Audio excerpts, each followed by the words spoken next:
number 20, Luka Dončić. Now, let me say this. We are recording this before the Western Conference Finals begin. So by the time you guys hear this, he maybe will have carried a Mavs team to the finals, which will be the most impressive individual effort in a postseason since LeBron in 07 with no All-Stars carried that Cavs team to the finals. But even if he doesn't get to the finals, this is not going to be debatable. Here's where we're at with Luka. He's two-time first-team All-NBA, but that might be three-time first-team All-NBA by the time you see this. Once the All-NBA teams are released, he's either going to be first or second team this year. As a 19-year-old rookie, he averaged 21, 8, and 6. The 3 years since his rookie season, he's averaging 28, 9, and 9. For his career, he's 26, 9, and 8. His MVP finishes are 4th place, 5th place, 6th place, not in that order. His 3 years, his 2nd, 3rd, and 4th year in the league. But where Luka truly distinguishes himself is what he's done in the postseason, which is quite simply be one of the greatest postseason performers we have ever seen already. The headlines. He is second all-time in playoff points per game behind only Michael Jordan. He is 12th all-time at present, might move up higher, in playoff assists per game, tied with Chris Paul.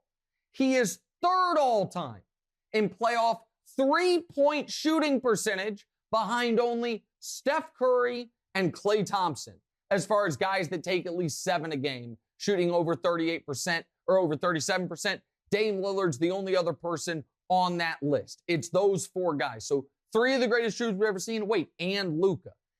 The context of it.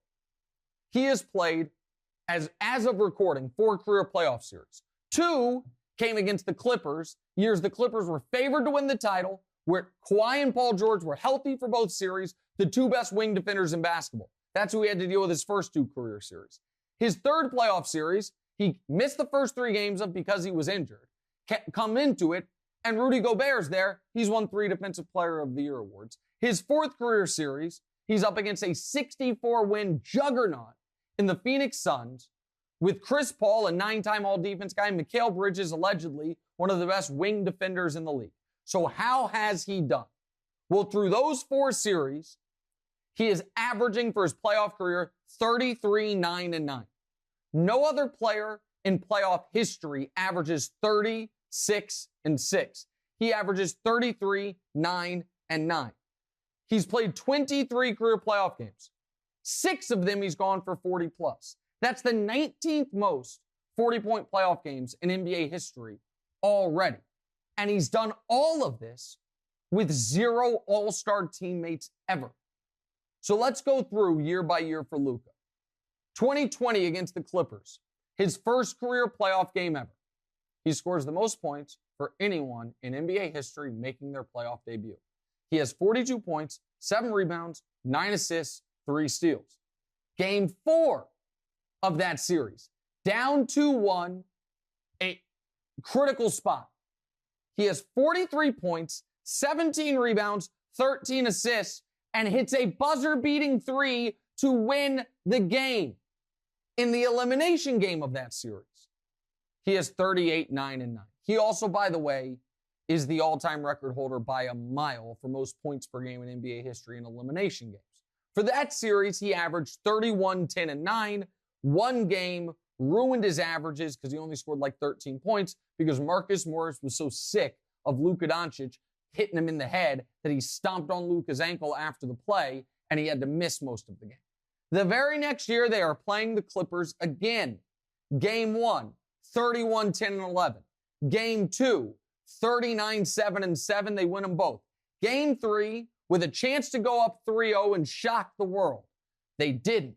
Was it Luka's fault? Oh, I don't know. He had 44, 9, and 9. Game 5, series tied 2 games apiece.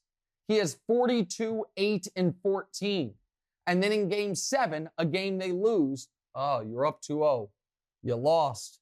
What does that say about you? Well, I don't know. In Game 7, again with Kawhi or Paul George guarding him the whole game, he had 46 points, 7 rebounds, 14 assists.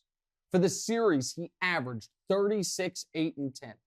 And then this year, Round 2 against the 64-win defending Western Conference champion Phoenix Suns. Game 1, 45-12-8. Game 2, 35 points on 22 shots. Facing elimination in Game 6, 33-11-8. They win by 27. And then Game 7 in Phoenix, he scored 27 in the first half. The Suns scored 27 in the first half.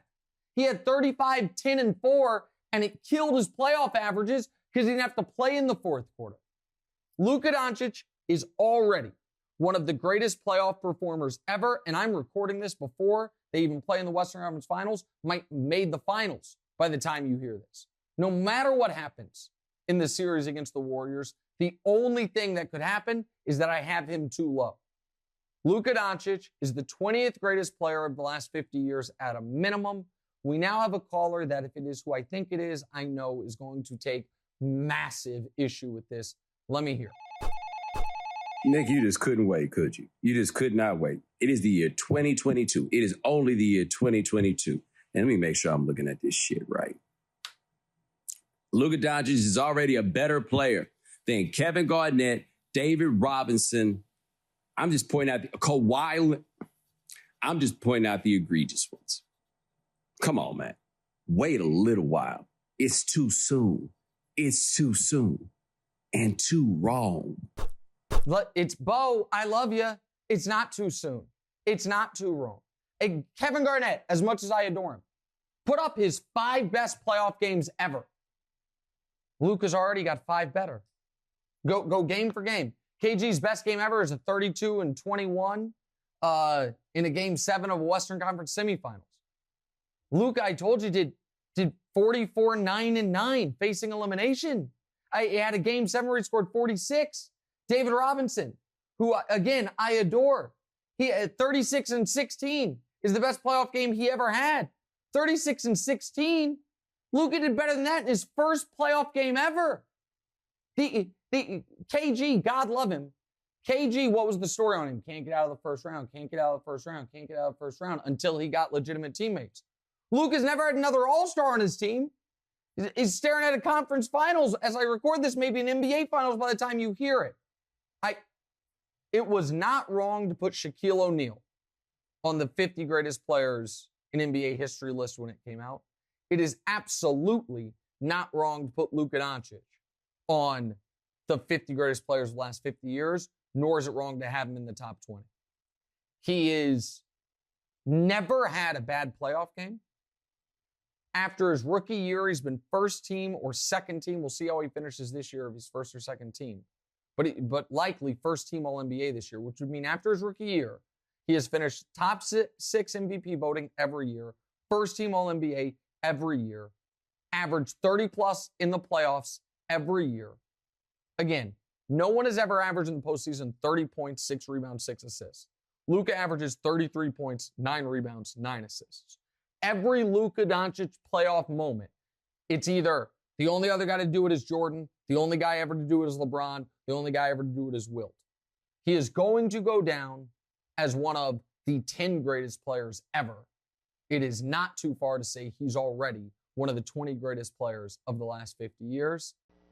Hey, thanks for watching. Hit the subscribe button to get more from the show and make sure to click the bell to get notified every time new content drops. Check out full episodes of What's Right wherever you get your podcasts, or just click the link in the description below.